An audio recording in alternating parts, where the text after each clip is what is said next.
to the Ellis podcast. Okay, everyone, we are back at it. Post-Super Bowl, pre-baseball, and pre-NBA All-Star break. We're in this Olympics period. It's kind of weird. Without the Olympics, it's weird. With the Olympics, it might even be more strange, but it's kind of the doldrums of sports to me. Not that there is anything wrong with the NBA. I just think at this point in time, I like to get past the All-Star break to really dig in with the NBA, look at the playoff runs coming up and so forth. We did have an interesting trade deadline with the NBA, but again, kind of in the doldrums right now. The Super Bowl, it was kind of what I expected. I didn't expect it to be a great game, but it's funny. I think my predicted final score, and I can't remember if this was on the podcast or not, I know what I had, and it was 27-13, Seattle. Final score ended up being 29-13, so not bad, right? I said, I don't think that if Seattle gets up in the game that New England's going to be able to come back. They really weren't able to come back. Something just appears off with Drake May, that shoulder. I think it's a little more serious, unfortunately, than what they had hoped. I'm hoping it doesn't require surgery or anything like that, but you could tell he was off the whole game, and Seattle did enough to win. Congratulations to the Seahawks. Congratulations to Seahawk fans. Congratulations to bettors who picked the Seahawks to cover. Yeah, all the way around. I am intently focused on baseball right now, though. It is my passion and love. And while I know it's not the sport that gets everybody excited, it is still the second most popular sport in America. And the NBA has gained traction, even soccer's gained traction, but baseball still holds an important part of the sports landscape. So I want to get into the final kind of review of teams and changes that have been made to their roster since last season. And today it's focusing on the American League and National League West. So we'll get into it. A lot of stats, a lot of player-by-player information. This will end this part of my preview. And again, I don't think it's as much a preview as it is just looking at the changes to the teams. What I plan to do next is do a very deep dive on every team in Major League Baseball. Haven't figured out if that's one episode per team, if that's one episode for every two teams or something like that. But I want to go deep enough that the episodes will have some depth and meaning to it. By the way, all of this helps me just get reacquainted, and it also helps me with fantasy baseball a little bit. So it's a win-win, I think. So yeah, let's get into this final grouping, American League and National League West, and the changes that have occurred to the teams. If you like the content that I put out, make sure you click subscribe, whether that's on YouTube, Spotify, Apple Podcasts. Subscribe if you could, and if you like the episode, give it a thumbs up. Also, follow me on social media at TellisEllisHQ. That is on X and that is on Instagram. And if you have any questions or want to join the show, just email me, jamie@tellisellis.com. So without further ado, let's get into this.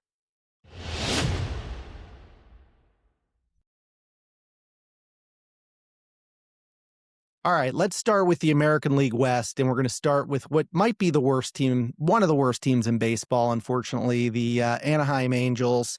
Let's look, as we do with every team, we're going to start with our current free agents. Tyler Anderson, starting pitcher. He was 2-8 with a 4.56 ERA last year.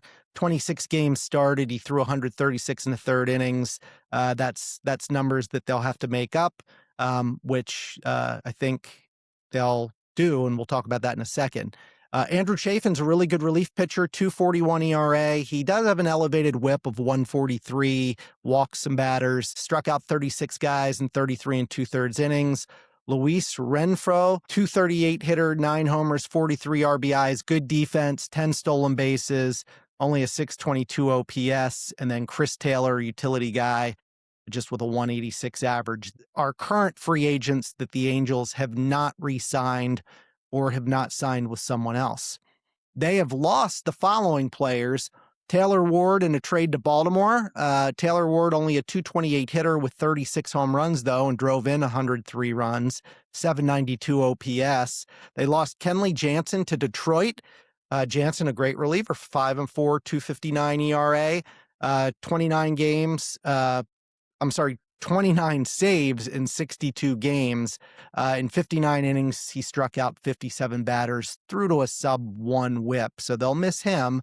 Kyle Hendricks retired. Hendricks, the longtime Cub, was 8-10 with a 4.76 ERA. Not that that's great, but he did pitch in 31 games, or started 31 games last year.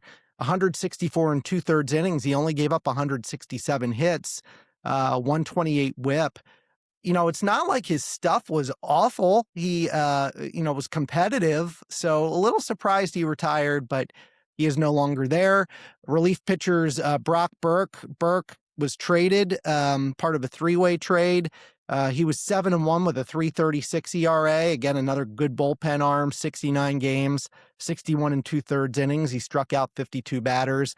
And then Luis Garcia signed with the Mets, 2-2 with a 3.42 ERA, 55 and a third innings, struck out 48 batters. So again, lost some relief help, lost some starting pitching, and lost, a big outfield bat in Taylor Ward. So what did they pick up? Well, I'll start with Grayson Rodriguez. He came over in that Taylor Ward trade.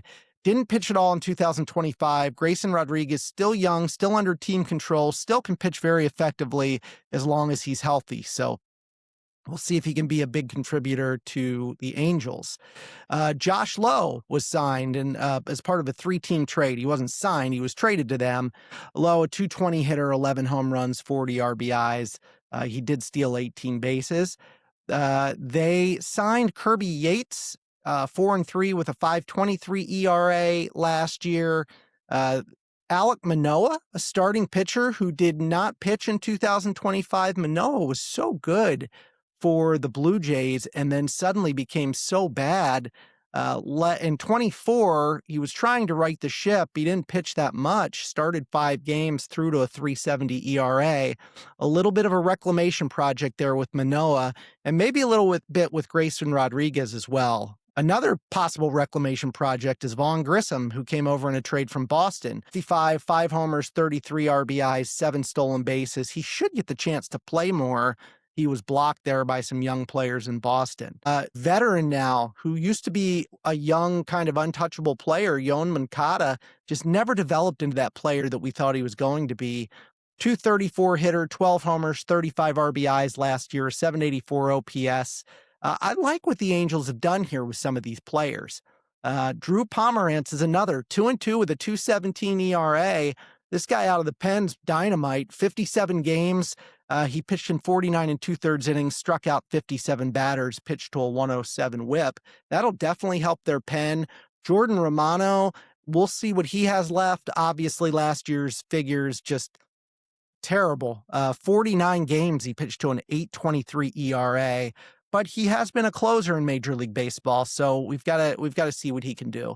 And then the Angels did re-sign Hunter Strickland, 1-2 with a 3.27 ERA in 19 games. He threw 22 innings, struck out 14 batters, and pitched to a 1.23 whip. So again, I look at what they lost, and they lost some players, but I look at what they added. And for a team that is trying to just compete and buy some time to maybe develop into a younger team, I like what they did. I really do. We'll talk about that more later. Let's take a look at 2025. So if you look at the numbers, they had almost the worst offense in baseball. 30th in average, 28th in on base percentage, and 23rd in OPS. Maybe the worst starting pitching in baseball, 28th in ERA and 29th in WHIP. And maybe the worst bullpen in baseball, 28th in ERA, 27th in WHIP. This was not a good team. They're undergoing a lot of transition right now. Now, if you look 2026 from the bullpen side, they've got Robert Stevenson, who is going to share closing duties with Drew Pomerantz and Kirby Yates. I think one of those three is probably going to step out and be the leader here, but Stevenson, 2.70 ERA, 10 innings last year is all he pitched, 7 hits and 10 Ks.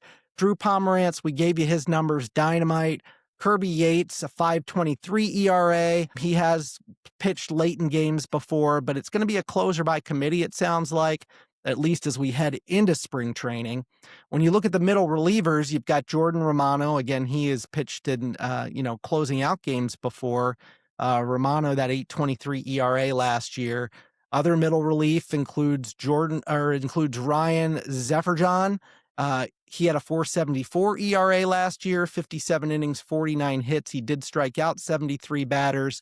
Brent Suter comes over as a free agent and, 4.52 ERA, 67 and 2/3 innings, 69 hits and 53 strikeouts. And then Jose Fermin, 4.46 ERA. Chase Silseth, I think I'm saying that correctly, Silseth, 26-year-old, pitched to a 1.64 ERA last year in limited action. He could find himself in a long relief role. Let's look at the starting pitching now for the Angels, and it starts with Yusei Kikuchi. And Kikuchi pitched to a 3.99 ERA last year, 178 innings, 180 hits, 174 strikeouts. Not bad. Jose Soriano, I've always liked his arm. 169 innings, 158 hits, a 4.26 ERA. He did strike out 152 batters. And then Reed Detmers, who's another really decent pitcher, 3.96 ERA, only pitched in 63 and 2/3 innings last year, 58 hits and 80 strikeouts. Keep an eye on Reed Detmers. He could kind of break out this year. And then you add Grayson Rodriguez and Alek Manoah, kind of the reclamation projects. I think Grayson has high upside. Manoah, it's just getting back to being competitive. So that is what the starting pitching looks like for the Angels. When you look at their hitting, it starts with Zach Neto. He is a shortstop, 25 years old, 257 last year, 26 home runs, 26 stolen bases. I like the numbers there with Neto. From there, you have Nolan Shanuel, 24-year-old, as of opening day, 264, 12 homers, a 742 OPS. Of course, Mike Trout is still there. He's going to DH more this year.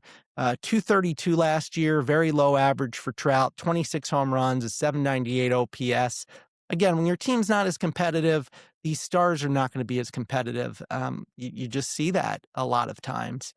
Third baseman's going to be Yoan Moncada. We talked about him, 234 last year, 12 homers, a 784 OPS. Joe Adell finally broke out, not from an average standpoint, 236 hitter, but 37 home runs and a 778 OPS. I just wrote in my notes, it's about time. We've heard about him for a long time. Talked about Josh Lowe, 220 hitter. And then Logan O'Hoppe, I've always liked him as a catcher. He hit 19 home runs last year, but it came with a 213 batting average. So from a prospect standpoint, when you look at those that could contribute perhaps this year, I don't think it's likely, but the number 51 prospect from Baseball America is Tyler Bremner. He is 21 years old. He was the second overall pick, has a lot of potential. Again, not likely in 26. He's a right-hand pitcher, so somebody that they want to develop. All right, let's move on to some other teams. Let's talk about the Houston Astros. They've got one free agent that's out there that played for them last year. That's Ramon Urias, 241 hitter, 11 home runs, 44 RBIs, 3 stolen bases, a 676 OPS. He was a Gold Glove winner a few years back. Would be a nice pickup for a team looking for defensive replacement. And he can bat. He can hit the ball as well. The Houston Astros officially lost Framber Valdez, signed with the Tigers. Big loss for them. You figured he wasn't going to re-sign in Houston. 13-11 with a 3.66 ERA last year. 192 innings, 187 strikeouts, and a 124 whip. That'll be a big loss for them as we head into this season. Mauricio Dubon in a trade with the Braves. They lost him. Dubon, 241 hitter, 7 home runs, 33 RBIs. Jacob Melton in a 3-team trade with the Rays and Pirates. He is no longer with this team. Melton's a backup outfielder, only 157 average with 7 RBIs. They lost Craig Kimbrell, 0-1 with a 2.25 ERA last year, only pitched in 14 games. And then from a hitting standpoint, they also lost Brendan Rodgers to the Red Sox. Rodgers, just a 191 hitter with 2 home runs and 11 RBIs. The big one that might impact him from a batting standpoint is Victor Caratini. He's a really good catcher, backup catcher, 259, 12 home runs, 46 RBIs, 728 OPS. So the Astros lose him. So who did they pick up? Some interesting additions. Number one, starting pitcher Tatsuya Imai. He was signed on a 3-year deal. With Japan last year, over in Japan, he was 10-5 with a 192 ERA, 163 and 2/3 innings, only gave up 101 hits and struck out 178 batters. In that 163 innings, I think I said he gave up 101 hits. That's pretty impressive. 0.892 whip. How I say this about all of these players coming from overseas, how will that translate into Major League Baseball? They're banking on Amai, so we'll see how that translates.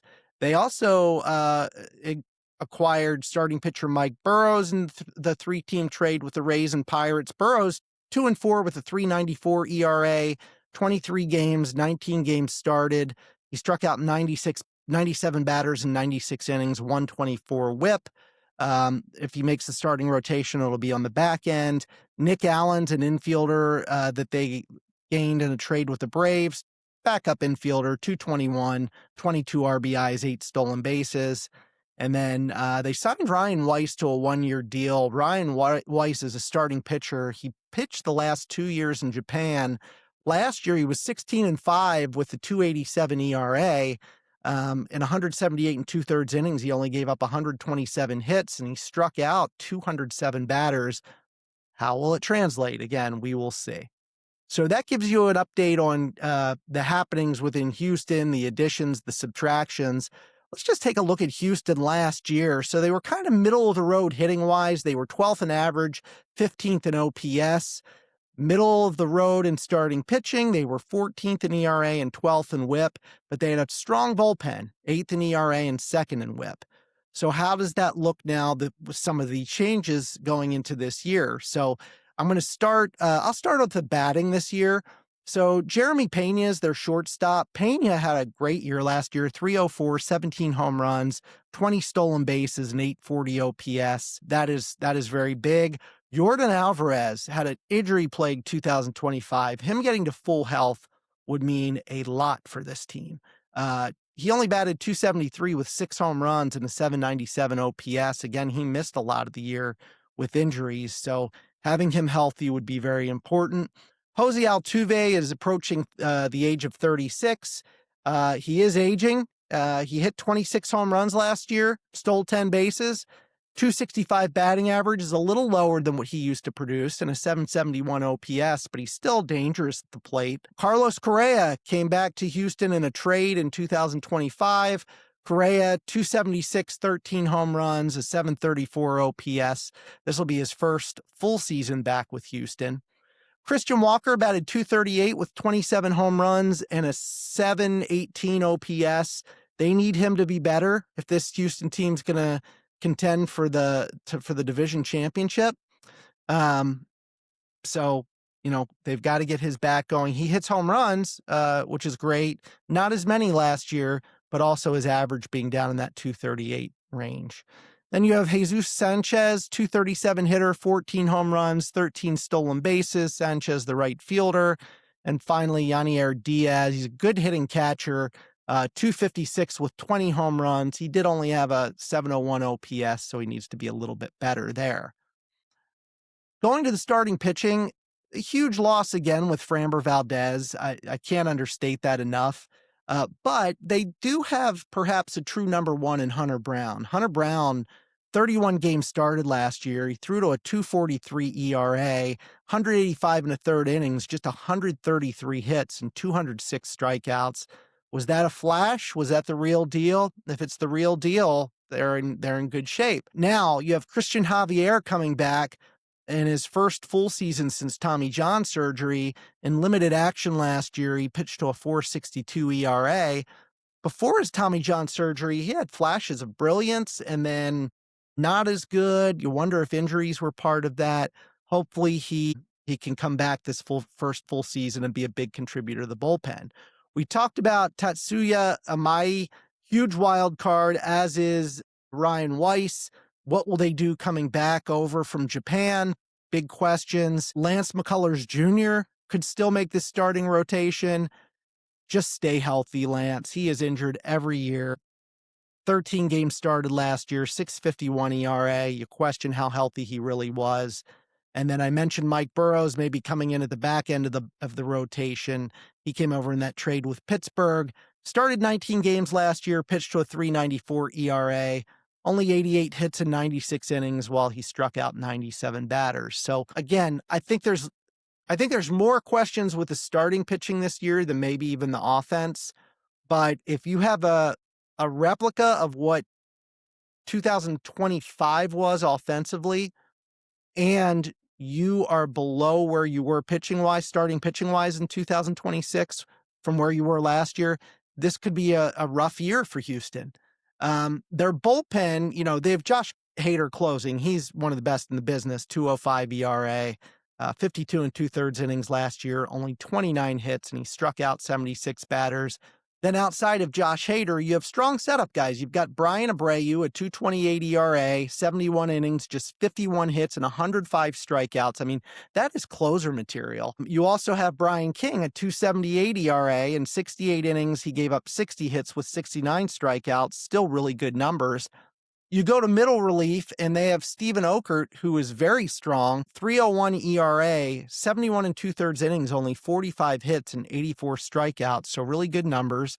You've got Nate Pearson, who was a prospect for the Blue Jays years ago. Great arm if he can stay healthy, so see what he can do. And then Eniel De Los Santos, 4.36 ERA, 66 innings. He gave up 61 hits, 62 strikeouts. So that's decent from a middle relief standpoint. Again, some really good arms in that bullpen. So I think that's going to be the strength of this team. Unfortunately, one of the strengths is not going to be coming from their minor league system. They have no top 100 prospects. So this is a team that had cranked out top prospects for a number of years. It appears that well has maybe run dry a little bit with the Astros and their farm system. At least at the highest level of their farm system, that seems to be the case. So let's move on to the Athletics now. So the Athletics, couple players that are still free agents that played on the Athletics last year. You've got Jose Leclerc, 10 games. He pitched to a 6 ERA. And then Scott McGaugh, who in 13 games pitched to a 6.75 ERA. I don't think if they don't re-sign them, it's not going to be the end of the world. Players they did lose, Sean Newcomb was a big one. They lost him to the White Sox. Newcomb was 2-5 with a 2.73 ERA last year. 48 games, he threw 92 1/3 innings, 91 strikeouts. Again, that's a lot of innings you have to replace. And then they lost J.J. Bleday. I think I made my thoughts on J.J. Bleday pretty well known. 212 hitter, 14 homers, 39 RBIs, a 698 OPS. I don't think they're missing anything there. Now, they did bring over a couple of players. They brought over Jeff McNeil in a trade with the Mets. McNeil, usually more of an average guy, although last year he hit only 243 with 12 homers, 54 RBIs. Feels like an upgrade, maybe a rich man's J.J. Bleday, so a little bit of an upgrade off of him. So let's just call that a replacement. You had Mark Leiter on a 1-year deal. Leiter 6-7, 4.84 ERA. He pitched 48 1/3 innings. And then Scott Barlow is the other arm, reportedly a 1-year deal. Barlow was 6-3 with a 4.21 ERA, and he threw 68 1/3 innings. So it feels like they replaced the pitching, the bullpen work, and the hitting that they lost. And it wasn't a lot of change on the Athletics. When you look at Oakland, and this kind of surprised me, I actually didn't realize they were maybe a lot better than I thought last year. Doesn't mean they're good, but maybe better than I thought. So at least on the hitting side. Last year, their hitting was pretty good. They were 5th in average, 8th in OPS.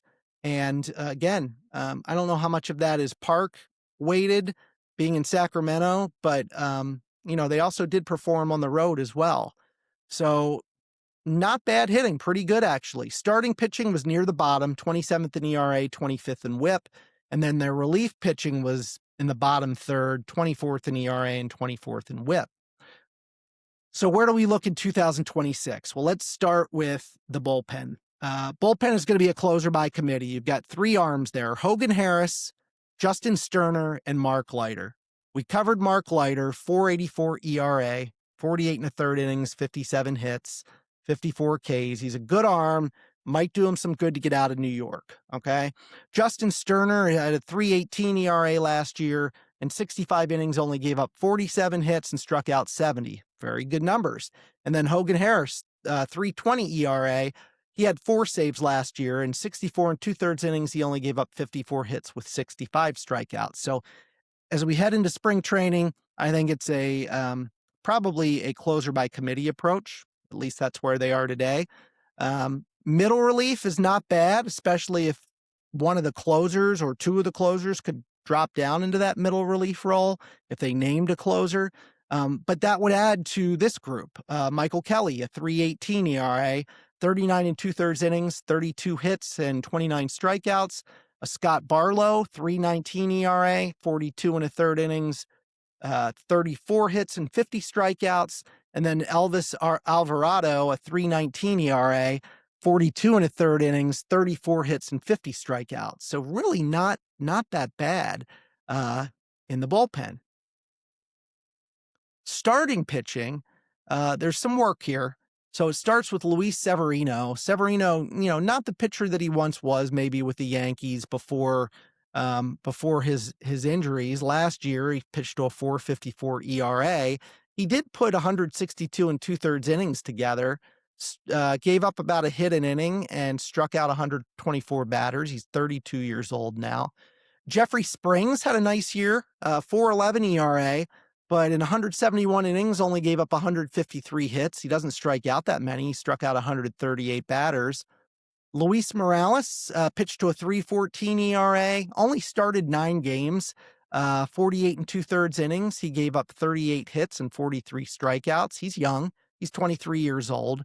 And then Jacob Lopez is a starting pitcher, 4.08 ERA, 92 and 2/3 innings. He gave up 81 hits and struck out 113 batters. Not bad. So let's see what you can get out of those guys. I think it's another year of let's just kind of marinate with what we have. Let some of our young prospects come together. Let's get ready to try to make a big splash when we move into our stadium in Vegas. From a batting standpoint, I already told you it's well above average. Nick Kurtz, the reigning American League Rookie of the Year. This guy batted .290 last year with 36 home runs, 1.002 OPS. Will he have a second-year setback? Maybe, but he is a stud. Really like this guy. Shea Langeliers had a career year, 277, 31 home runs, and 861 OPS. Tyler Soderstrom, 276 with 25 home runs and an 820 OPS. Really impressive. Brent Rooker, 262 with 30 home runs. I mean, this is the Bash Brothers all over. An 814 OPS. Lawrence Butler needs to pick up his bat a little bit. I think people were high on him coming into the last year. Only batted .234. He did hit 21 home runs and had 22 stolen bases. If he can pick up the hitting, he could be 2020 potential, 30-30 potential, I should say. Then you have Jacob Wilson, 311, 13 home runs, 5 stolen bases, a 799 OPS. Zach Geloff should be back from shoulder surgery in sometime in April. So again, really good hitting team with a serviceable rotation and a decent bullpen. They're not going to win the West, but I think they'll be more competitive. Add to that some of these prospects that are getting a little bit older now. You've got the 40th best prospect in baseball, left-hand pitcher Gage Jump. He's 22 years old, could be top of the rotation potential, but maybe not quite ready in 2026 yet. You've got another left-hand pitcher, number 39 overall prospect, Jamie Arnold. He's only 21. Again, probably won't make the bigs this year. He's not a big or physical guy, but he does have a plus fastball. And then the number 12 prospect in baseball is Leo DeVries. He's only 19 years old. They got him from the Padres in the Mason Miller deal last year. This guy's got 5 tool potential. I highly doubt he's going to touch Major League Baseball this year. When he does, though, he will be an absolute stud. So let's move on to the Rangers then. The Rangers probably had more changes than any other team in baseball. Let's start with who remains out there that played for them last year. This is going to take a little while. This is quite a list. You've got Patrick Corbin still out there, the veteran, 7-11 with a 4.40 ERA last year, through 155 in the third innings. You've got John Gray, 1-1 with a 7.71 ERA last year. Had foot surgery, groin surgery, thoracic outlet syndrome surgery. He won't be re-signed. I don't know if he's going to even play anymore. So he's not coming back. Danny Colomé is a relief pitcher, former Oriole, 2-1 with a 2.30 ERA, 55 games. He threw 43 innings, a 116 whip. He's a good bullpen arm. Somebody will sign him. Josh Spores is a relief pitcher. He missed 2025 due to right shoulder surgery. Find it hard to believe the Rangers are going to sign him back. And then we have Rowdy Tellez, first baseman, 17 homers, 49 RBIs, but only batted 228. And Donovan Solano, 247 with 3 home runs and 21 RBIs. Again, not sure if any of those guys will be back with the Rangers this coming season. What's important is what they lost that were signed by other teams. Some of these names are pretty big. I'll start with Marcus Semien. Semien's numbers dipped last year. He only batted 230, 15 homers, 62 RBIs, stole 11 bases, probably his worst season in, quite a few. He is going to turn 36 this year. It was time to move on, and he went to the Mets in a trade. Adolis Garcia was a longtime Ranger. He's with the Phillies now. He only batted 227 last year with 19 home runs, 75 RBIs. It's kind of what you get with Adolis Garcia, that lower average, high power potential, but a 665 OPS, just not going to do it, and they moved on from him. Merrill Kelly signed with the D-backs. Kelly, 12-9 with a 3.52 ERA, started 32 games for Texas last year. 184 innings, he struck out 167 batters and pitched to a 111 whip. That actually was across Arizona and Texas last year, but he returns to Arizona, and that's a big arm that they will not have this year. Phil Matone, very good bullpen arm, 2.79 ERA that they lose to the Cubs. 61 in the third innings that he threw for them. Hobie Milner, they lost to the Cubs. He pitched in 73 games for Texas last year. That's a lot of games to replace, 70 in a third innings. They lost Sean Armstrong, one of the best relievers in baseball, to the Guardians, 2.31 ERA, 74 innings in 71 games. Again, a lot to replace. Jacob Webb, they lost to the Cubs. He was a 3 ERA, 55 games and 66 innings pitched. Tyler Mahle to the Giants. Mahle was 6-4 with a 2.18 ERA in 16 games. 16 games started. Had a really nice year. Strong start, had a rotator cuff strain, but he's gone now. So again, you're losing a really good starting pitcher. Jonah Heim is a backup catcher. He signed with the Braves, 213 with 11 home runs, 43 RBIs. And then a couple of guys that had some at-bats, nothing that's going to cause them a lot of concern. So that's a lot to lose. Are they able to make it up? Will they be able to make it up? Well, they made a trade with the Nationals for Mackenzie Gore. So I think it starts there. Gore's always had this huge potential. Started to break out a little bit last year, 5-15. Don't look at the record. It was the Nationals. A 4.17 ERA. 30 games started, 159 and 2/3. He struck out 185 batters. So we'll see what he can do in a new scenery. Maybe this is his breakout year. They signed Brandon Nimmo, really good center fielder, 262, 25 home runs, 92 RBIs, 13 stolen bases, 760 OPS. That's a nice move to get a center fielder with some pop. Danny Jansen will come in. He signed a 2-year deal, 215 with 14 home runs. He'll spend time behind the plate, 720 OPS. Let's talk about some of the relief pitching they signed. They signed Chris Martin, re-signed him. He was with them last year, 2.98 ERA, 42 and a third innings, 43 strikeouts, really good relief arm. Alexis Diaz signed for a 1-year deal, 8.15 ERA in 18 games. Don't love it. They see something there, see what happens. Jacob Junis, they signed to a 1-year deal. This guy's a really good bullpen arm, 4-1 with a 2.97 ERA. 57 games, 66 and two-thirds innings pitched. He struck out 55 batters. Tyler Alexander was signed to a 1-year deal, 5-14 with a 4.98 ERA in 52 games. And then Austin Gomber was signed to a minor league deal, had limited action last year, pitched in 12 games. Ryan Brazier was signed to a minor league deal, 4.50 ERA last year. And then Cal Quantrill was signed to a minor league deal, 6.04 ERA last year. So ton of transition, especially in that bullpen for the Rangers. So they're going to have to really make some adjustments here. Now then, if you look at 2025, how did this team fare? It was surprising to me here as well. I always think of the Rangers as this really good hitting team.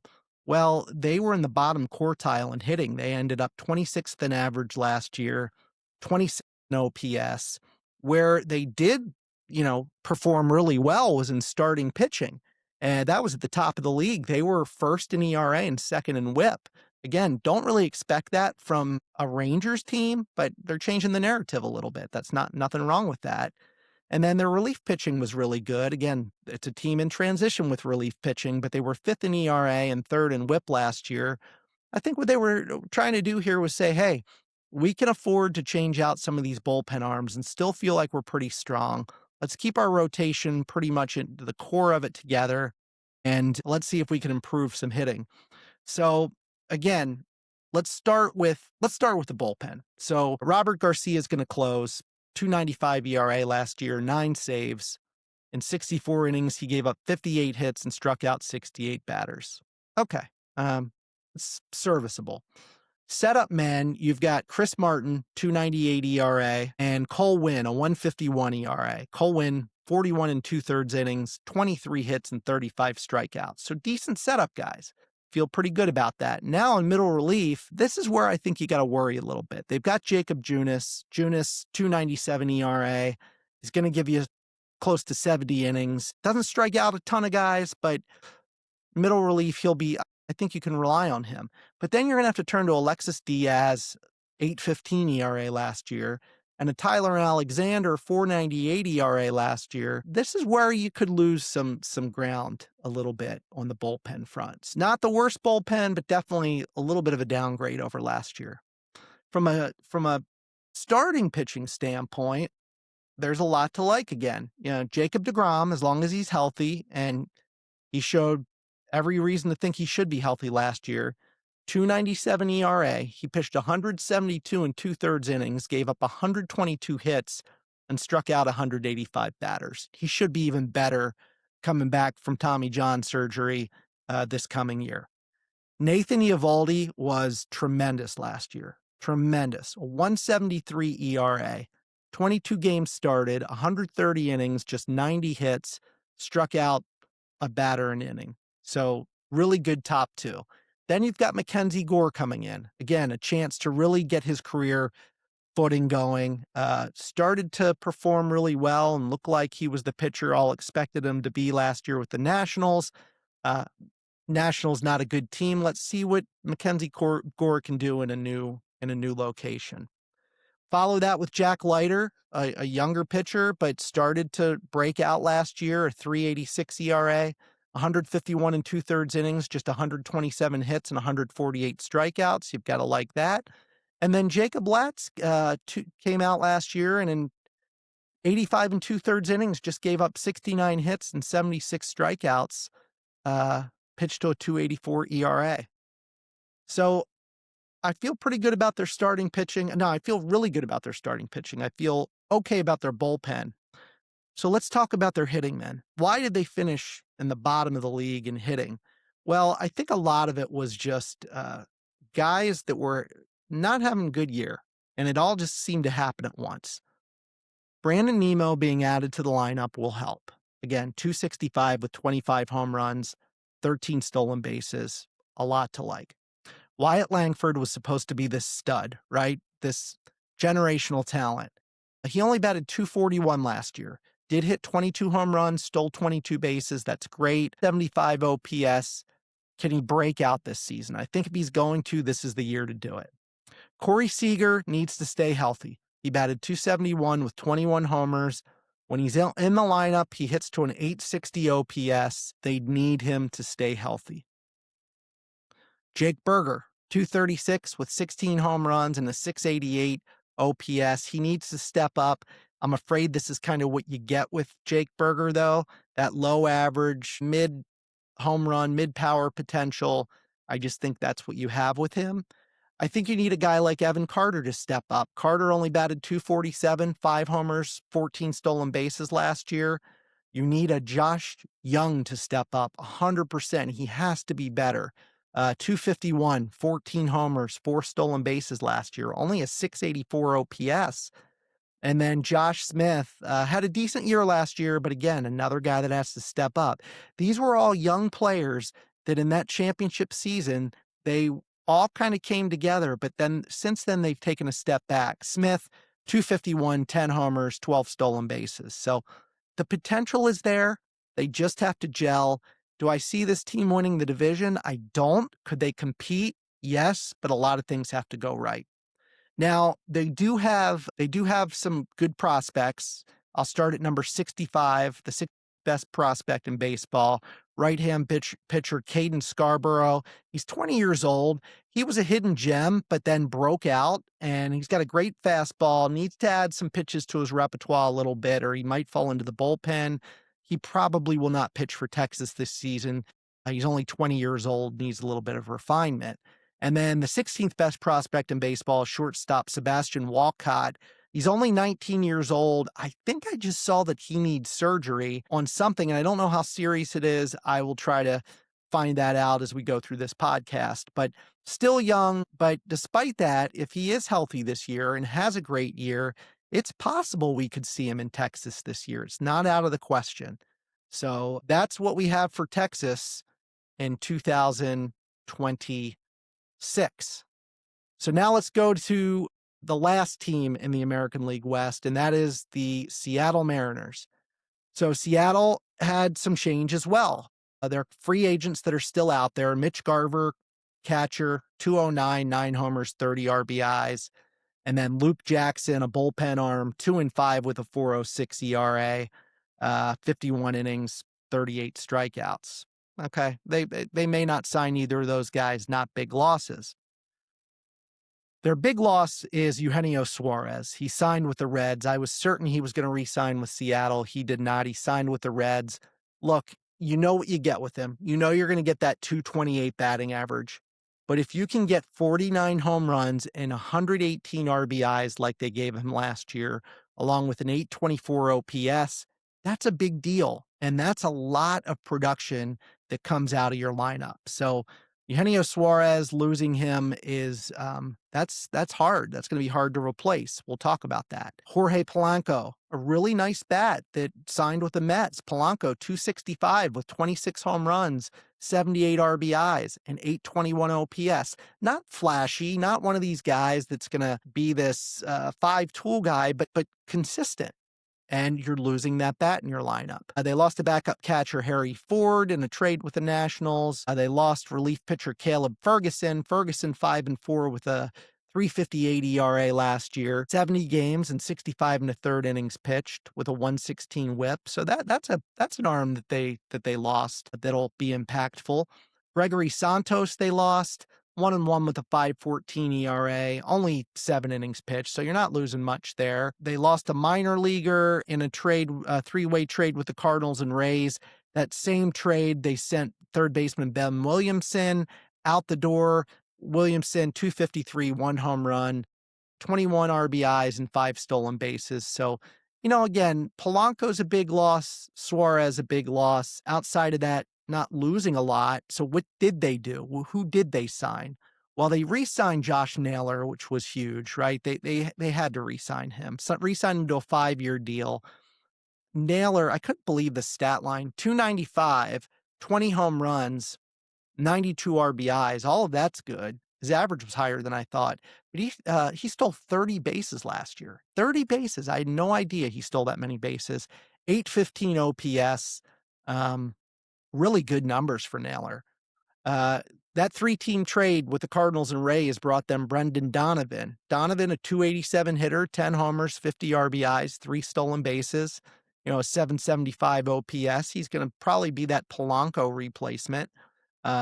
So not a bad infielder to sign. Uh, the trade with the Nationals also brought them Jose Ferrer. They are very high on Ferrer. He's 4-4 with a 4.48 ERA last year with the Nationals. He did pitch in 72 games.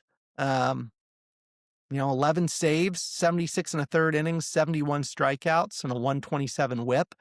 They're going to rely on him. We'll talk about that in a second. They signed Rob Refsnyder to a one-year deal, 269, 9 homers, 30 RBIs. Backup catcher Andrew Knizner, they signed 221 with 1 homer and 5 RBIs. And then a trade with the Mets brought them Cooper Criswell, another guy they're going to rely on out of the bullpen.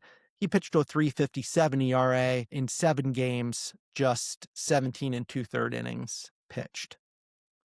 So when I look at this team and I look at what they did in 2025, their hitting was average, 20th in the league, but their OPS was 10th in the league.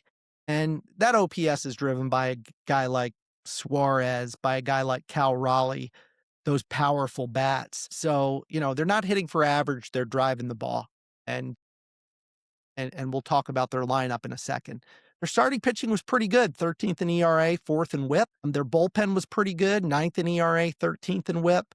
So let's get into this. Let's look at their batting first. So again, they brought over Brendan Donovan, 287, 10 home runs, 3 stolen bases. Donovan's probably going to play some third base for them. They have Cal Raleigh, the catcher. To say he had a career year is such an understatement. I would not count on this to be a repeat year. How can you repeat the numbers that he had? He batted 267, 60 home runs from Cal Raleigh. Unbelievable. 14 stolen bases. That also is unbelievable. A 948 OPS, just a career year. I can't see him replicating that. I really can't. Julio Rodriguez, 267 hitter, 32 home runs, 30 stolen bases, 30-30 guy, 798 OPS. Believe it. I can't believe I'm saying it, but I could see improvement on that this year, especially if he gets his average up. We talked about Josh Naylor, 295, 20 home runs, 30 stolen bases, 815 OPS. You've got Randy Arozarena. He's got to get his average back up. Only batted 238 last year with 27 homers and 31 stolen bases, a 760 OPS. So you need an improvement from him if you want to win that division this year. Dominic Canzone, 300 hitter, 11 home runs, 3 stolen bases, and 839 OPS. Canzone's probably going to play a lot of DH this year. You've got the steady J.P. Crawford, who's holding down the fort right now at shortstop for a prospect we'll talk about in a second. Crawford, 265, 12 home runs, 8 stolen bases, 722 OPS.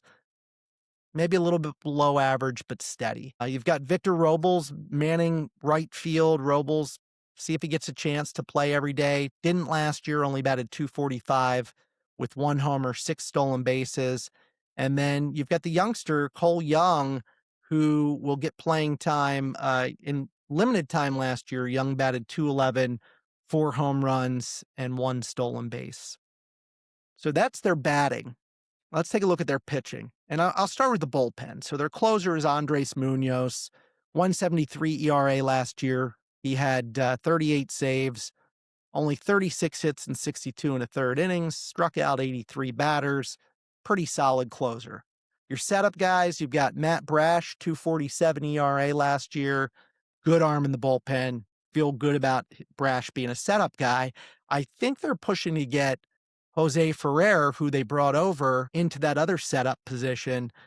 He only had a 4.48 ERA. Again, they see something in him. He did pitch 76 and a third innings last year.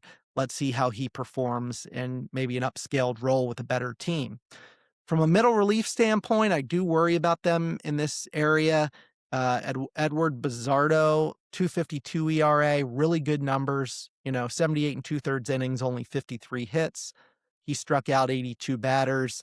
You've got Gabe Spire, a 2.61 ERA, 62 innings, only 43 hits with 82 strikeouts. Both of those sound good. You take a step back a little bit with Carlos Vargas, pitched to a 3.97 ERA last year, 77 innings, 81 hits, 54 strikeouts. And then you take another step a little further back, Casey Legumina, 5.62 ERA. So pretty good back end of the pen when you talk about closer, immediate setup guy, and some of your middle relievers, but then some arms that have some questions. And then Cooper Criswell will probably be their long relief guy, 3.57 ERA, and pretty limited action last year. Starting pitching is where this team strives. I mean, it doesn't strive, it's their strength. Brian Wu was always a top prospect, but had a career year last year. 2.94 ERA, 186 and 2/3 innings, only gave up 137 hits and struck out 198 batters. He's going to slot at the top of the rotation. Well, it's either going to be him or Logan Gilbert. Logan Gilbert, a little more further along in his career, 3.44 ERA, battled some injuries last year, but in 131 innings, only gave up 104 hits and struck out 173 batters. I'd say that's a really good 1-2 punch at the top of the rotation, but you also have Luis Castillo.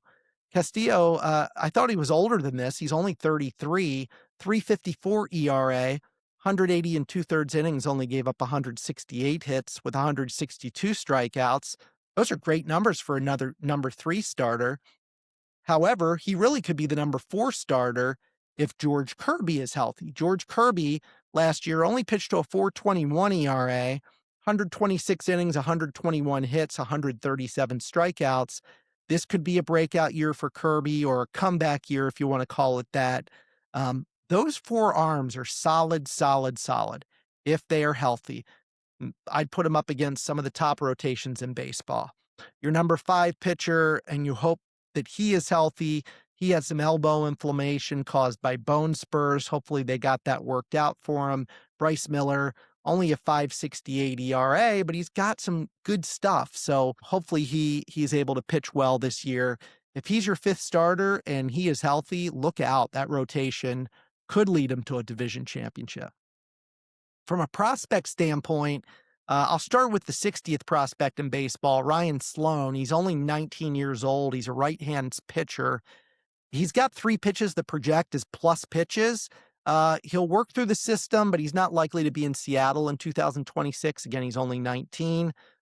At number 58, you've got outfielder Lazaro Montes. He's 21. He's an outfielder. He's got great power. I mean, 30 home run upside. He does swing and miss a lot. He's got to work on that. He's worked on walking more. We've seen some progress there. It's possible that he could reach Seattle sometime this year. Again, 21 years old. You've got Cade Anderson. He's the 25th best prospect in baseball, left-hand pitcher from LSU, so he's got pedigree being from LSU. He was the number 3 overall pick. He could debut in 2026 if there's some health issues in that rotation. And, he could challenge for the 5th day nod, coming out there every 5th day. So we'll see how Cade Anderson develops this year. I think he'll start the year in AAA probably.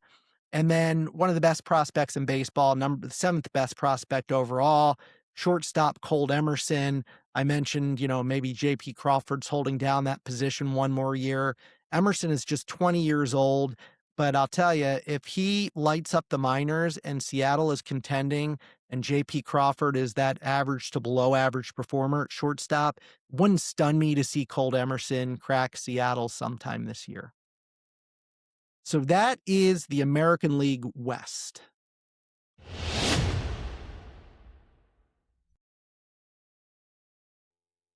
All right, now we move on to the National League West. Final 5 teams of my changes to teams headed into the 2026 season. And look, I said it before. I mean, baseball's a great sport. I love baseball. This has been exciting for me to get refamiliar with all the rosters and so forth as we head into spring training. So the Diamondbacks, free agents still out there. One remains out there, and that is Zach Gallen. 13 and 15 with a 4.83 ERA, Started 33 games last year, only 175 hits in 192 innings, a 126 whip. I'll admit it was a down year for Gallen. I would not be shocked if he re-signed with the Diamondbacks. I kind of feel like that's where it's headed. They also have free agent Jalen Beeks out there, 3 with a 3.77 ERA, good bullpen arm, 57 in the third innings, 47 strikeouts, and a 108 whip. So that's who's out there that they could re-sign or another team could sign. They lost Jake McCarthy in a trade with the Rockies. McCarthy, a 204 hitter, 4 home runs, 20 RBIs. 592 OPS. Okay. They move on from Jake McCarthy. Blaze Alexander traded to the Orioles, 230, 7 home runs, 28 RBIs, 4 stolen bases, likable guy, bench guy, utility guy. I'm happy with that for the Orioles. So, and then relief pitcher in a trade with the Phillies, they lost Kyle Backus. Backus was 0-3 with a 4.62 ERA. Only 25 in the third innings and a 142 whip. So that is who they lost. Now, what did they acquire? So they acquired Nolan Arenado in a trade with the Cardinals. Now, Arenado is not what he once was. Arenado, 237 hitter, 12 home runs, 52 RBIs last year, only a 666 OPS, but a good veteran presence. They not re-signed, but re-acclimated themselves with Merrill Kelly. He had been traded to Texas last year. Now he's coming back, signed a 2-year deal. Good numbers, 12-9, 3.52 ERA, started 32 games last year, 184 innings. If they re-sign Zach Gallen, you've got close to 400 innings, 350 to 400 innings in those two pitchers. So what I really like is the signing of Michael Soroka. They signed him to a 1-year deal. This is a guy I'm going to keep an eye on. 3-8 with a 4.52 ERA last year. 17 games started, 89 and 2/3 innings. He struck out 95 batters, pitched to a 113 whip. So those numbers aren't terrible. And I think he could surprise some people this year. And I hope he does. He had some really bad injuries. And, I want to see him come back and see what he can do. They signed Carlos Santana to a 1-year deal. Not as bullish on that one. Santana, 219, 11 home runs, 54 RBIs. As long as he's not an everyday player, maybe it's okay, but I don't like to have a first baseman on my bench necessarily. They re-signed James McCann, a really good backup catcher. McCann, 1-year deal, batted 260, 5 home runs, 17 RBIs. Again, another good veteran presence that, like Arenado, could make a difference on a younger team. They signed relief pitcher Taylor Clark to a 1-year deal, 1-1 with a 3.25 ERA, 51 games, 55 in the third innings pitched. He struck out 44, 0.85 whip. And then Cade Stroud came over in that Blaze Alexander trade with the Orioles. Good news, bad news for me. I like Blaze Alexander, but I really wanted to see what Cade Stroud could do because he was pretty lights out in the bullpen last year. 0-1 with a 171 ERA and a 110 whip. 25 games, 26 in the third innings, 24 strikeouts. Well, good luck to him in Arizona. So that's kind of the big changes that happened in Arizona. Now, if we look at 2025, kind of where did they do well? Where didn't they? Their hitting was the top third of the league. They were 8th in average and 5th in OPS. Okay, so let's see what they can build on there. From a starting pitching standpoint, they were 19th in ERA and 16th in WHIP. Need some improvement there if they want to compete for, I'll call it a wild card spot. I can't see them unseating the Dodgers as division champions. And then their bullpen was in the bottom of the league. They were 27th in ERA, 26th in WHIP. So, let's see what they did to hopefully rectify some of that. In fact, let's start with the bullpen. Kevin Ginkel is set to close. Ginkel, he pitched to a 7.36 ERA last year. Now, it was only in 25 and 2/3 innings. He gave up 29 hits, struck out 29 batters. I think they see something there that they want to try out with him. We'll see what happens in spring training. It's possible that closing role could go to a guy like Ryan Thompson, who right now slots to a setup role. 92 ERA, 41 in the third innings, 42 hits, 36 strikeouts. And you have Cade Stroud. I mentioned him before, 171 ERA. Those two are slated to set up. Middle relief, you've got Dre Jameson, He pitched to a 3 ERA, but it was only in 3 innings. Taylor Clark, I mentioned, 3.25 ERA, 55 and a third innings, 38 hits and 44 strikeouts. You've got Jonathan Loswiga. He's a non-roster invitee right now, 4.25 ERA last year. And then Brandon Garcia is another one, pitched to a 5.65 ERA last year. You hear my excitement draining out of me as I go through these names. I'm really worried about this Arizona bullpen. I haven't seen them do enough to address it, and I think there's real risk there. If you look at starting pitching, we talked about Merrill Kelly, right? 3.52 ERA, 184 innings pitched, 157 hits, 167 strikeouts. That's really good. Ryan Nelson kind of broke out last year, a 3.39 ERA and 154 innings, gave up just 124 hits and 132 strikeouts. Eduardo Rodriguez, they signed him to a deal a couple years ago, and it's backfired on him.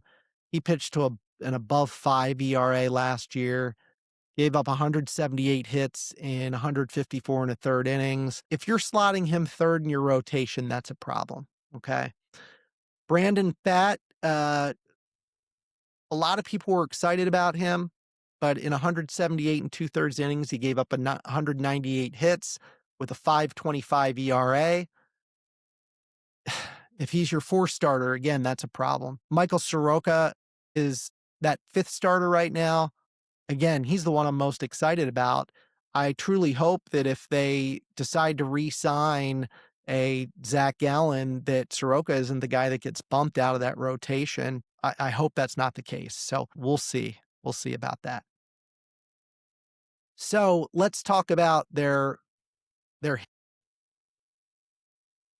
They had quietly a very good offense last year, and it'll start with Geraldo Perdomo, 290 hitter with 20 homers and 27 stolen bases last year. He had an 851 OPS. I was pretty surprised by that. Really nice numbers. They have Kettle Marti at second base, 283, 28 home runs, 4 stolen bases, and 893 OPS. That is very solid. So that takes care of shortstop and second base. Then you have a guy like Corbin Carroll in right field. Corbin Carroll, 259, 31 home runs, 32 stolen bases, a 30-30 guy with an 884 OPS. Now, he did break his hamate bone, and that is a 4 to 6 week injury, but it is also something that could cost him opening day. An article I read today said that one thing with the hamate bone, it does tend to drain your power, and it takes a little bit of time to get that power back. So we'll see what happens to Carroll's power, but one of their great young players. You've got a catcher, Gabriel Moreno, 285, 9 home runs, 2 stolen bases, a 786 OPS. You've got Pavin Smith at DH. Pavin, 30 years old. He batted 258, 8 home runs, 796 OPS. We talked about the addition of Arenado, who will play good third base for them, 237 home runs. He'll be a leader there. Carlos Santana, again, I'd rather not play him as my everyday first baseman. Only 219, 11 home runs. Jordan Lawler, he's 23 years old. I think he's going to get a chance to finally play every day. Left fielder, let's see what he can do. In limited action, he only batted 182 last year. And then you've got Alec Thomas, center field, 249 home runs, 7 stolen bases. So some really good names at the top there that I talked about, and then it kind of flattens out towards the bottom. I mentioned the Corbin Carroll injury. Lourdes Gurriel is also out until midseason, recovering from a torn ACL. Tyler Locklear is not ready for the beginning of the season. Corbin Burns is out for the season due to Tommy John surgery. Blake Walston, late 26 return. Justin Martinez, late August with Tommy John surgery. AJ Puck likely out until July with Tommy John surgery. Andrew Self-Frank is out for 2026 with Tommy John surgery. A ton of injuries for this Diamondbacks team, which stinks. So, we'll see how they can perform. From a prospect standpoint, they have the 97th ranked prospect, a shortstop, Kason Cunningham. He's 19 years old. Contact skills and speed is the name of his game. He was a first-round pick in 2025 out of a Texas high school. He could be a good leadoff threat if he develops, but he's going to need some time in the minors. And then they have the number 48 prospect, Ryan Waldschmidt. He wasn't heavily recruited out of high school and became a really good draft prospect in 2024. He could see some action with Arizona in 2026 if his average and power tools develop. So that's what we have for the Arizona Snakes, the Diamondbacks. So let's talk about the very poor and sad Los Angeles Dodgers. So the Dodgers, free agents that are still out there. Michael Conforto batted only 199, 12 homers, 36 RBIs, probably will not be re-signed. Tony Gonsolin, 3-2 with a 5 ERA last year. He's likely out for all of 2026 due to Tommy John surgery, so he will likely remain a free agent. Kiki Hernandez is a utility guy. Wouldn't be surprised if the Dodgers re-signed him. 203, 10 homers, 35 RBIs, but a good bat off the bench. Relief pitcher Michael Kopech is available. He pitched to a 2.45 ERA last year in only 14 games, but used to be a really good prospect of the White Sox, and see if he's given a chance. And then Evan Phillips is going to miss the first half of the season at least with Tommy John surgery, so I would not expect the Dodgers to re-sign him. The only real player that they truly have lost at this point is Kirby Yates, and Yates was 4-3 with a 5.23 ERA. So for the world champions, I don't think they've lost a whole lot here. Okay. So what have they gained? My goodness. I'll start with re-signing Miguel Rojas, shortstop. Last year, 262, 7 home runs, 27 RBIs, 5 stolen bases, a 715 OPS. Really nice signing as a guy off the bench. But they're two big signings. One, Kyle Tucker, obviously, biggest free agent in baseball, signs a 4-year deal with Los Angeles. Batted 266 last year, 22 home runs, 73 RBIs, 25 stolen bases, and 841 OPS. The rich get richer. And then Edwin Diaz signed a 3-year deal, one of the best closers in baseball. 6-3, 163 ERA last year with the Mets. 62 games, saved 28 in 66 and a third innings, struck out 98 batters, and pitched to a 0.87 whip.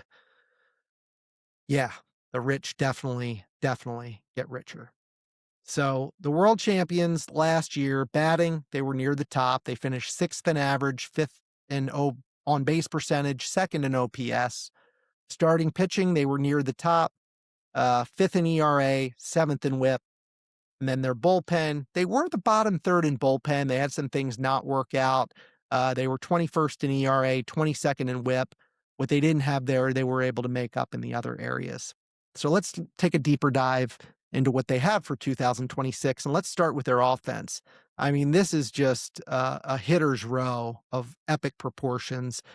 You start with Shohei Ohtani, best hitter in baseball, 282, 55 home runs, 20 stolen bases, OPS over 1,000.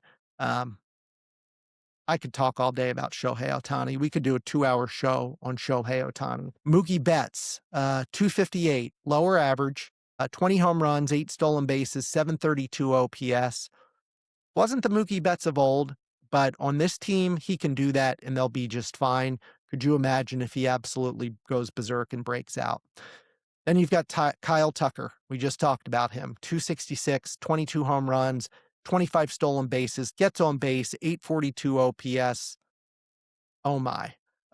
Freddie Freeman, 295, 24 home runs, 6 stolen bases, and 869 OPS. His power was down last year, didn't hit as well in the second half as he did the first half, something to keep an eye on. Again, I think the Dodgers will be fine overall. Will Smith, one of the best catchers in baseball, 296, 17 home runs, a 901 OPS. Max Muncy only batted 243, 19 home runs, though. The guy gets on base, 846 OPS. A nice bat in the lineup. Teoscar Hernandez, 247 hitter, but 25 home runs and a 738 OPS. Andy Pagas, 272, 27 home runs, had a really nice breakout year, 14 stolen bases, 774 OPS. They signed Hyesung Kim, 280, 3 home runs, 13 stolen bases last year, a sub 700 OPS. Tommy Edman could return to second base early in 2026 following ankle surgery, so they have him coming back. Again, this is just a loaded Dodgers offense. Should be near the top of baseball. Starting pitching, um, should be one of the best in baseball as well. You've got Yoshinobu Yamamoto, 2.49 ERA last year, 173 and 2/3 innings, only 113 hits and 201 strikeouts. Blake Snell, 2.35 ERA last year. Limited action, 61 and a third innings, 51 hits and 72 strikeouts. Having him for the full season will be a big deal. Questions on Tyler Glasnow. He threw to a 3.19 ERA. He only pitched 90 and a third innings. You always have to worry about health with him. In those 90 and a third innings, he gave up 56 hits and struck out 106 batters. So good numbers. It's just you want more of them. You want him to pitch more innings. Shohei Ohtani only pitched 47 innings last year. Thank goodness for the league. 2.87 ERA, 47 innings, 40 hits, 62 strikeouts. See if they raise his pitch production this year. And now you have Emmett Sheehan starting, 2.82 ERA, 73 and a third innings, just 49 hits and 89 strikeouts. And Roki Sasaki, 4.46 ERA last year, only in 36 and a third innings. So look, you've got this unbelievable hitting, and then you add to it those pitchers. The Dodgers are going to be tough to beat in that division.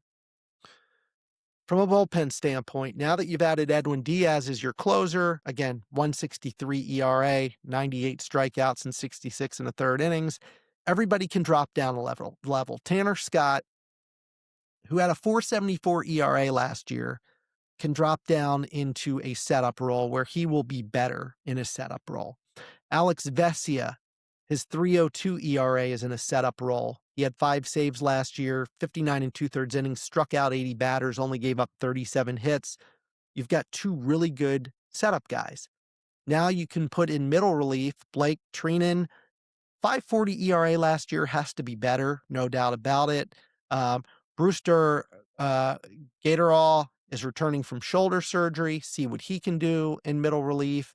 Jack Dreyer had a great season, 2.95 ERA, 76 and a third innings, only gave up 56 hits and struck out 74.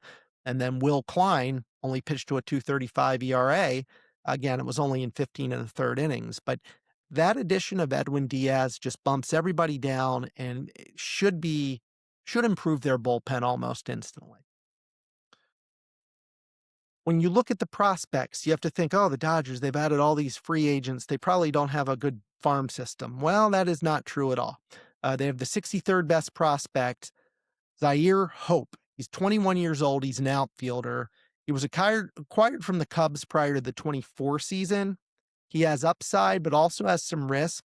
Very high-end exit velocities and above average speed, but he does have a below average contact ability. He needs to close those holes if he wants to reach LA in 26. If he does, I could see him get some at-bats.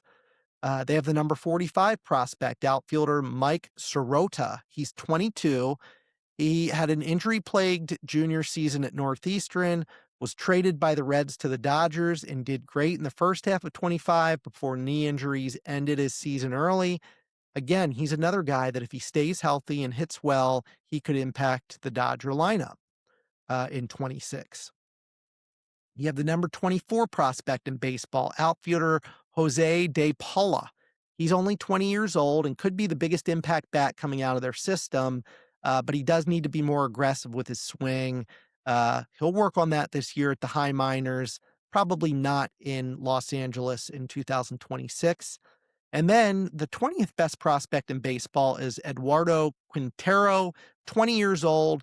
He's not spectacular in any one category, but he's really good across all 5 categories. So he added some loft to his swing. It's doubtful he'll be in LA this year. Let him continue to develop. But again, the rich get richer, and there's more seeds in that minor league system. Let's move on to the San Francisco Giants. So the Giants still have in free agency a couple of players. Wilmer Flores, who's a nice player, 241, 16 home runs, 17 RBIs. a 686 OPS. He's that guy in fantasy baseball that was always like right at the top of the list of free agent pickups, but he's just not good enough to pick up. And that's kind of who he is. But a good, probably a good bench player. I think they used him pretty much as an everyday player. Flores is out there. Joey Lucchesi is a good arm in the bullpen, 76 ERA over 38 games with a 123 whip. He's a free agent, maybe worth re-signing. And then Dominic Smith is a first baseman, batted 284, 5 home runs, 33 RBIs, 750 OPS. He is still out there. They did lose Justin Verlander, who signed with the Tigers. Verlander, 4-11 with a 385 ERA, 152 innings, 137 strikeouts. So his strikeouts are down, 136 whip. His whip is up, maybe showing his age a little bit, but not a bad pickup for the Tigers, who could use him maybe later in the season to give them some innings. And then they lost Andrew Knizer to the Mariners, backup catcher, 221, 1 home run, 5 RBIs. So not a bad loss there. I do like their acquisitions. They added, number one, Harrison Bader on a 2-year deal. Bader, 277, 17 home runs, 54 RBIs, 11 stolen bases, a 796 OPS. That's good numbers, really good numbers, and a good defensive outfielder. I think that's going to be a big help to this team, who has a lot of swing for the fences guys with low average. Another guy that's going to help them is Luis Ariz, first baseman, second baseman. You know, his one tool is hitting. 8 home runs, 61 RBIs, 11 stolen bases. It's not that he's fast, but I think those two will really help them from the average standpoint. And then on the pitching side, they added Tyler Mahle on a 1-year deal. He was 6-4 with a 2.18 ERA before experiencing some injuries last year. In 86 2/3 innings, he only gave up 66 hits and pitched to a 1.13 ERA. So that's something to look forward to. And then Adrian Hauser, they signed to a 2-year deal, starting pitcher, 8-5 with a 3.31 ERA, 21 games started, 125 innings pitched, 92 strikeouts, and a 128 whip. And then they added Sam Hentges and Jason Foley on 1-year deals. Both of those guys coming back from shoulder surgery, but they're going to give it a try. So let's take a look at 2025 and where did they struggle? Where did they do well? Where their hitting was in the bottom third. Again, 25th in average, 22nd in OPS. We'll see this when we talk about their lineup a little bit and just why it is that way. Their starting pitching was 30th, 40th percentile. They were 17th in ERA, 24th in whip.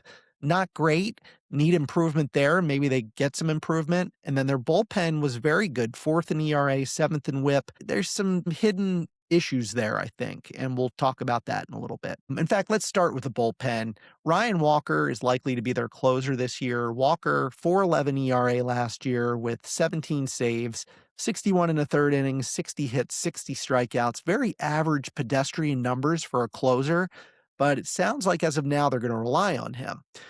When you get to some of these other guys, their numbers are good, but they just didn't have the number of quality innings to really feel good that that's sustainable in 2026. For example, both of their setup guys. First, Eric Miller pitched to a 150 ERA, which is great, but that was only in 30 innings, 24 hits, 22 strikeouts. Is that enough to really know how these guys will perform? Joel Peguero pitched to a 2.42 ERA. Sounds good. But again, that was in 22 1/3 innings, 15 hits, 17 strikeouts. Middle relief, you've got Jose Budo, did have a very good year, 3.90 ERA, 67 innings, 62 hits, 58 strikeouts. Not great, but a very good year. Matt Gage, 3.19 ERA, 31 innings, 35 hits, 27 strikeouts. And then Spencer Bivens pitched to a 4 ERA, 81 innings, 83 hits, 61 strikeouts. From there, you're relying on a guy like Sam Hentges coming back from shoulder surgery. And again, their numbers looked good, but it was over limited action. And I just don't know if that bullpen is going to be that 4th best in ERA, 7th best in whip in 2026. Long relief, they do have a JT Brubaker, which is really good, 3.77 ERA. But again, 28 2/3 innings, 23 hits, 22 strikeouts, just not a good long track record last year. If you're talking about starting pitching, this actually looks a little bit better. They've got Logan Webb, who's very reliable, 3.22 ERA, 207 innings, 210 hits. That's a lot of hits, but 224 strikeouts. Good top of the rotation starter, very reliable. Robbie Ray coming back another year removed from Tommy John surgery, 3.65 ERA. In 182 and a third innings, he gave up 148 hits and struck out 186 batters. You got to feel good about that now that he's another year removed from surgery. And then in that number 3 slot, if you can slot Tyler Mahle in there at a 2.18 ERA, 86 and two-thirds innings, just 69 hits and 66 strikeouts, you're feeling pretty good. Adrian Hauser now, bring him in as your 4th starter with a 3.31 ERA, 125 innings, 122 hits, and 92 strikeouts. That's pretty good. Landon Roop is likely to fill out the starting rotation. His ERA was 3.80 last year in 106 and two-thirds innings. He gave up 113 hits and 102 strikeouts. Maybe that's okay for a 5th starter. From a batting standpoint, let's look at who they didn't add, guys that will be back this year.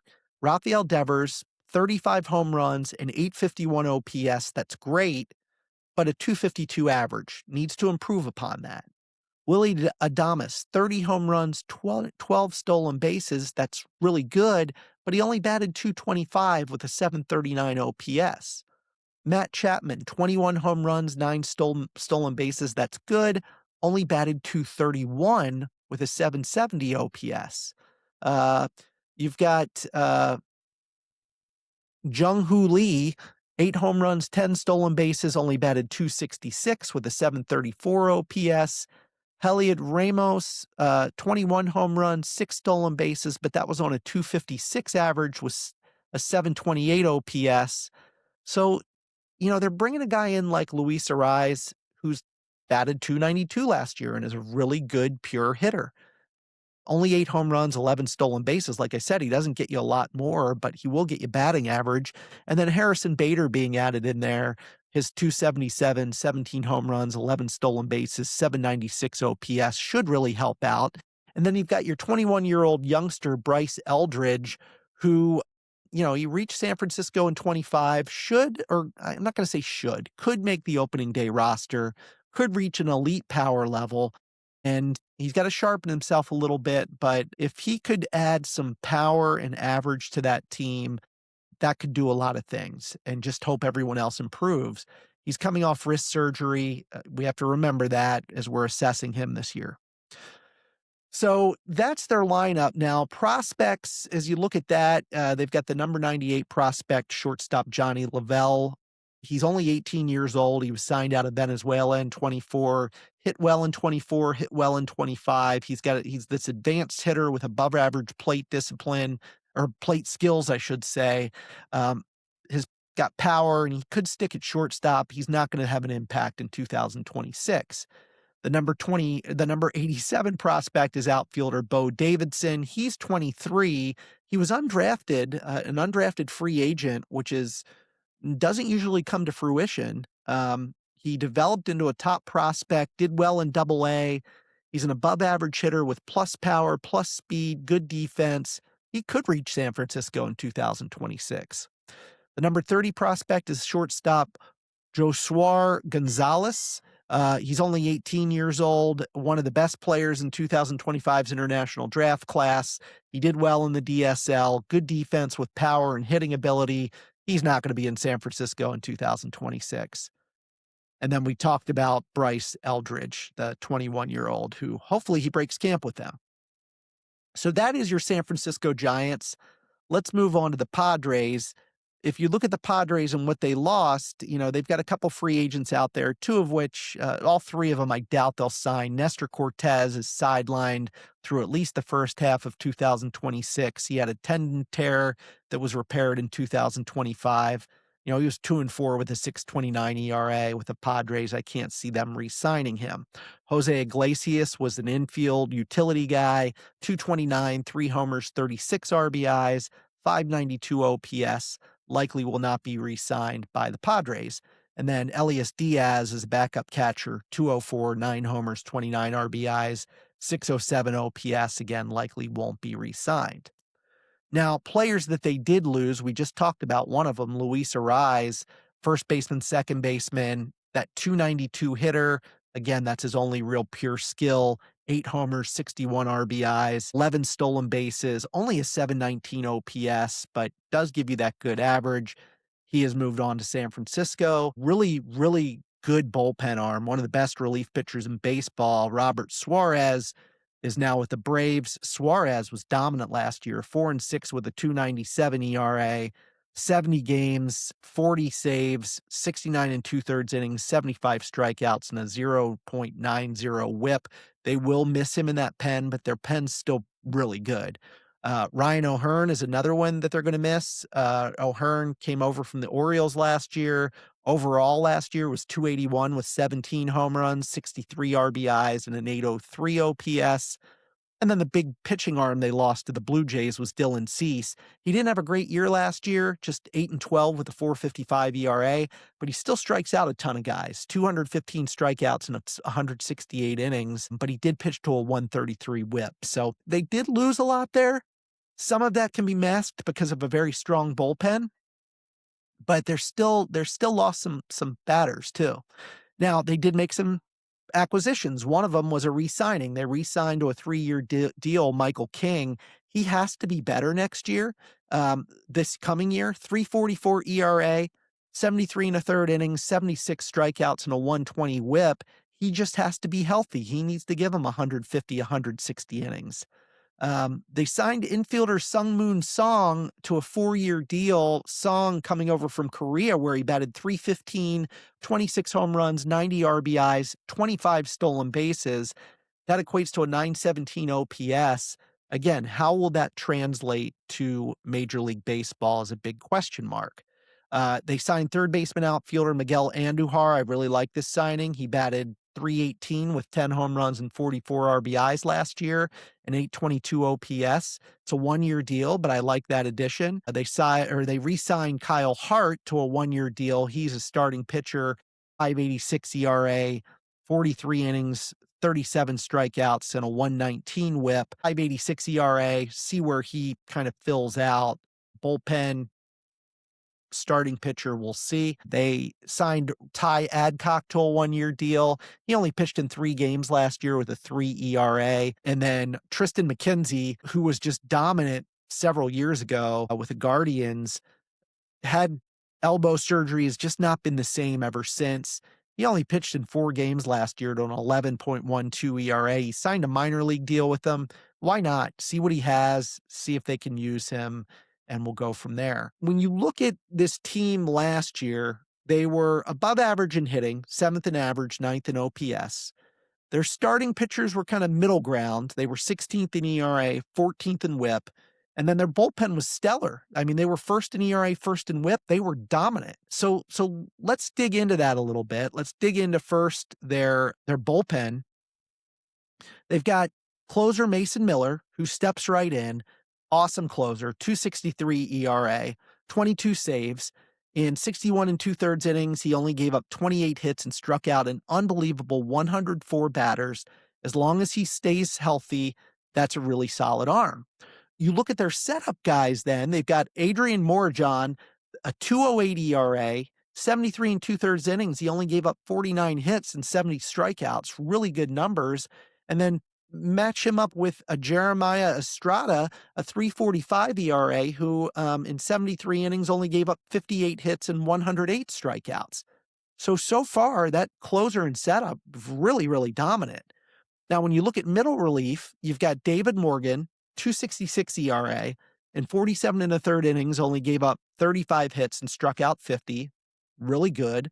You've got Wandy Peralta, 3.14 ERA, 71 2/3 innings, only 66 hits. He struck out 63 batters. Pretty darn good. Bradley Rodriguez, a 1.17 ERA. Granted, it's only in 7 2/3 innings, so got to see what you have there longer term.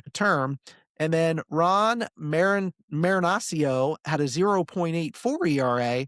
That was only in 10 2/3 innings. So that's where you're losing a little bit when you remove a guy like Suarez. It just pulls everybody up a little bit.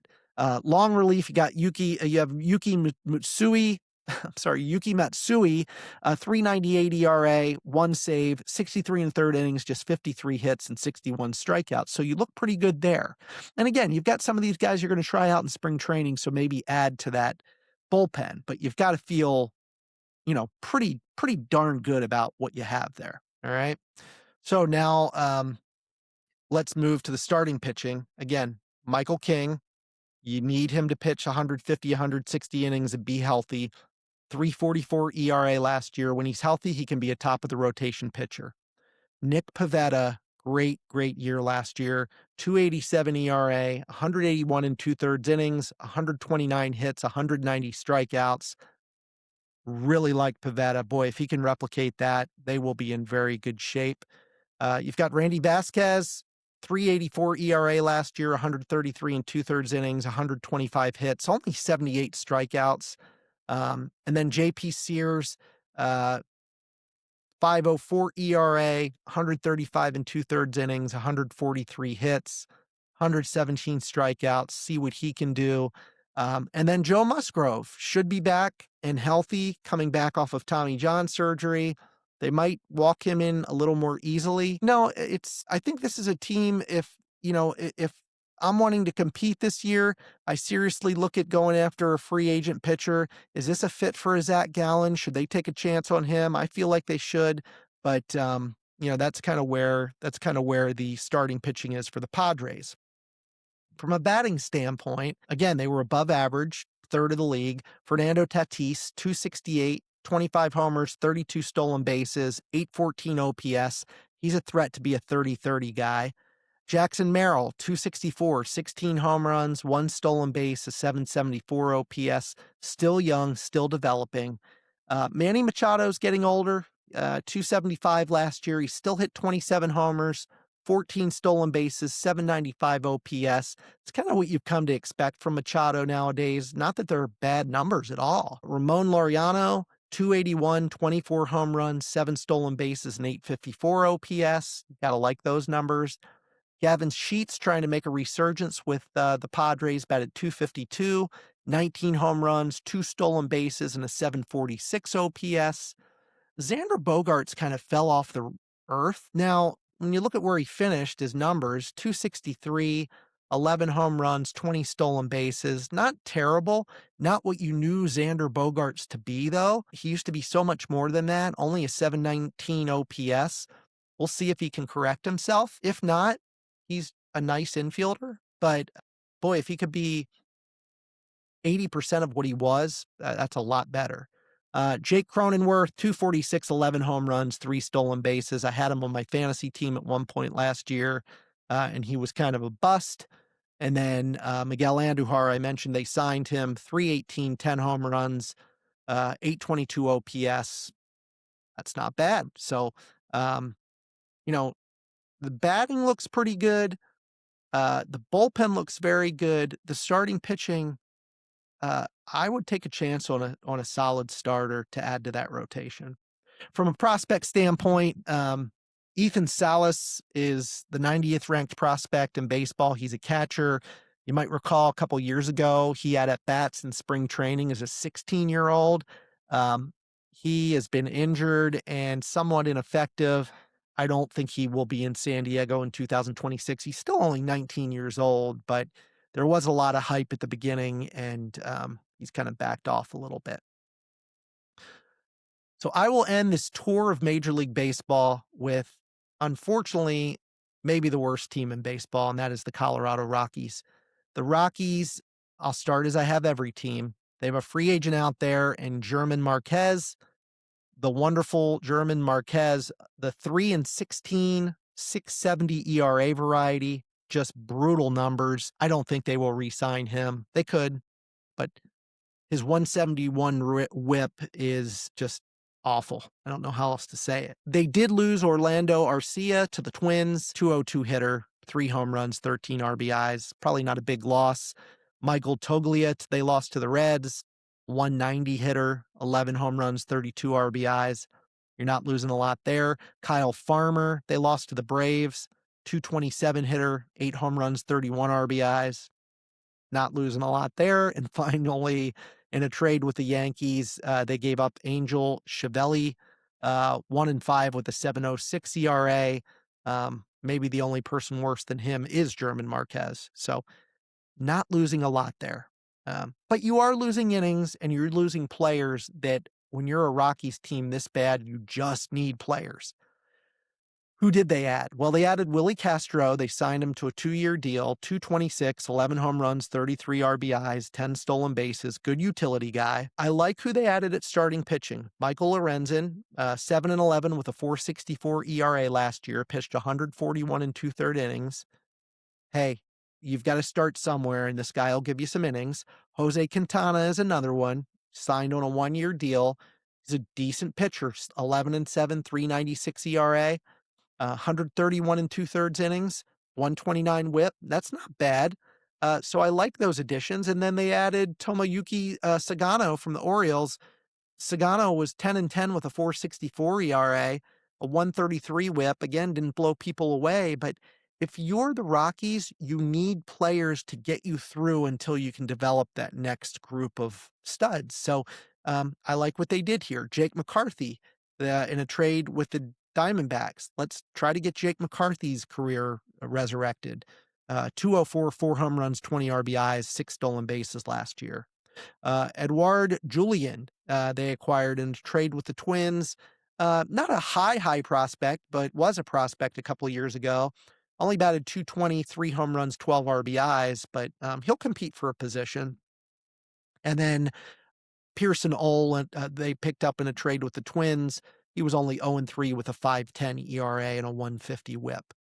So again, I really like what this team did, even though they're the worst team in baseball. How bad are they? How bad were they? Okay, well, let's look at it. Last year, batting. They were 23rd in batting average, 27th in OPS. Not good. Their starting pitching, they were dead last in ERA, dead last in whip. It doesn't get any worse than that. Their relief pitching, they were 29th in ERA, 29th in whip. It does get worse than that, but only by one spot. So I just have awful and awful written down. I have poor, awful, and awful written down by batting, starting pitching, and relief pitching. Not good. Boy, where do I want to start with this team? Well, let's start with the lineup. So Ezekiel Tovar, 24 years old. They expect a lot of him, batted 253, 9 homers, 5 stolen bases, 694 OPS. Tovar is one of the pieces that they want for their future. He is going to have to do better than that, period. Mickey Moniak, 270, 24 homers, 9 stolen bases, 824 OPS. Okay, now we're building on something. That's good. Hunter Goodman. Hunter Goodman is, let me see here. Goodman is 26 years old, had a breakout year, 278, 31 home runs, 843 OPS. All right, I feel good about those guys. Jordan Beck. Jordan Beck is 24 years old, approaching 25 years old. 258, 16 homers, 19 stolen bases. Could be a 2020 guy. Needs to up that OPS a little bit. He's at 733, but I'm playing with something here. I'm feeling a little bit good about it. Troy Johnson is 28 years old, first baseman. This is where they have a hole. He only batted 277 last year, 4 home runs, 2 stolen bases, 751 OPS. That's a position that has to do more. Brenton Doyle. Doyle is now, going on 28 years old. He'll be in center field, but 233, 15 home runs, a 650 OPS. Yes, it's great you steal 18 stolen bases, but you could steal 40 if you got on base more. You've got to do more there. Willie Castro may play a little bit more with the Rockies versus being a utility guy. 226, 11 homers, 10 stolen bases. Not a lot there. I mean, he would be a utility guy on good baseball teams. Tyler Freeman. Tyler Freeman is, 27 years old now, batted 281, 2 homers, 18 stolen bases last year, a 715 OPS. I'm going to say the same thing that I did with Doyle. You gotta raise that OPS. You gotta get on base more to use your speed. So that is the batting. I'll start with starting pitching on the pitching side. Kyle Freeland, 4.98 ERA last year. He started 31 games through 162 and two-thirds innings. gave up 193 hits, struck out 124 batters. That's what you got at the top of the rotation. That's not good. Michael Lorenzen will slot in there, 4.64 ERA. So that's good. Jose Quintana will slot in there, 3.96 ERA, as I said. That's in 24 games started. So that's an arm you can throw out there.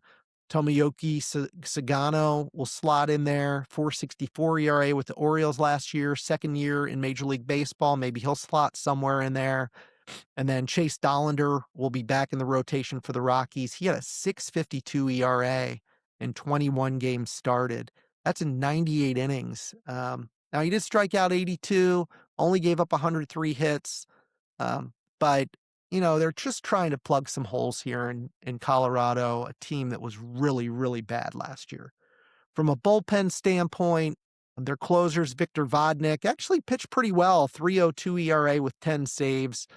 50 innings, 45 hits, and 49 strikeouts. From a setup standpoint, Jimmy Herget's pretty good, 2.48 ERA, 83 and a third innings, 72 hits, and 81 strikeouts. That's pretty good. Juan Mejia, 3.96 ERA with one save, 61 and a third innings, 68 strikeouts, 52 hits. Actually, those aren't bad setup guys, so I'll give that to him. In the middle relief, you've got Brennan Bernardino, 3.14 ERA, 51 and two-thirds innings, 39 hits. That's pretty darn good. I'll take that. But then it just dissipates from there. You've got Seth Halverson, 4.99 ERA, 39 and two-thirds innings, 41 hits, 36 strikeouts. Antonio Senzatella, 6.65 ERA and 130 innings. I mean, my goodness, in 130 innings, he gave up 192 hits and only struck out 73 guys. And you're going to fill out probably the bullpen with an R.J. Pettit and a Keegan Thompson. Keegan Thompson has pitched in Major League Baseball, but didn't pitch in Major League Baseball last year. He was in the minors all year. R.J. Pettit was in the minors all year. So, it's going to be another rough year for the Rockies. I've been there as an Oriole fan when it's like you just have to add players. You have to add a bunch of average to below average players just to get through the season. Fans are going to hate it.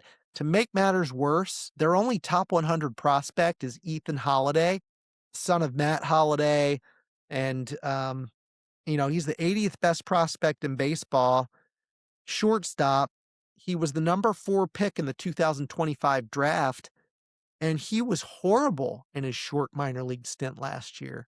He was flat out bad. He struck out almost 40% of the time in 18 games. Now, small sample size, I get that. But, boy, you certainly hope that he does something more. I've got my concerns about Jackson Holiday, who also broke a hamate bone this week. It was brought to the media's attention and will be out for a period of time. But Ethan Holiday, that's not the kind of start you want to get off to. So that 30 teams, 6 divisions, and we went through all of them, changes that occurred throughout the season, throughout the off season. It is time to really dig in on these teams and go team by team as we lead up to opening day. And that's what you'll hear over the next month and a half, team by team evaluation. And we'll talk about how they'll perform in Major League Baseball. We'll talk about fantasy implications and all things baseball with all of them.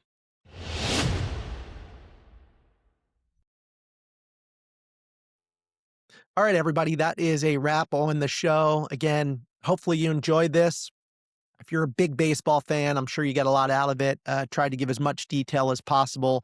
I know it's hard when you don't have statistics on the screen to look at as I'm going over this and so forth, but a lot of you just listen on a podcast platform in your car and didn't want to do that and have you miss out on it. So as we get into the team by team stuff, it's probably going to be, there's going to be some statistics with it, but it's just going to be more about how are these players adding to a competitive team and where will that team perform this year? Now, we will talk about statistics from a fantasy standpoint. So a lot more to come. Excited to pivot away from football now, moving into baseball And yeah, really excited about it. So if you like this podcast, give it the thumbs up. Hopefully by now you've clicked the subscribe button, whether you're on Apple Podcasts, Spotify, YouTube, any other podcasting platform you have out there. Make sure you subscribe, click the thumbs up if you like the podcast. Follow my social media channels, X, Instagram, Tell Us Ellis HQ. That's at Tell Us Ellis HQ. Then if you have questions, want to be part of the show, want to argue about something, whatever it might be, email me, jamie@tellusellis.com. We've got some good content coming up. We're going to go back with Kristen and Dustin Bush and do a preview of Elimination Chamber coming up, and a lot more good content. So thank you for listening, and I will talk to you soon.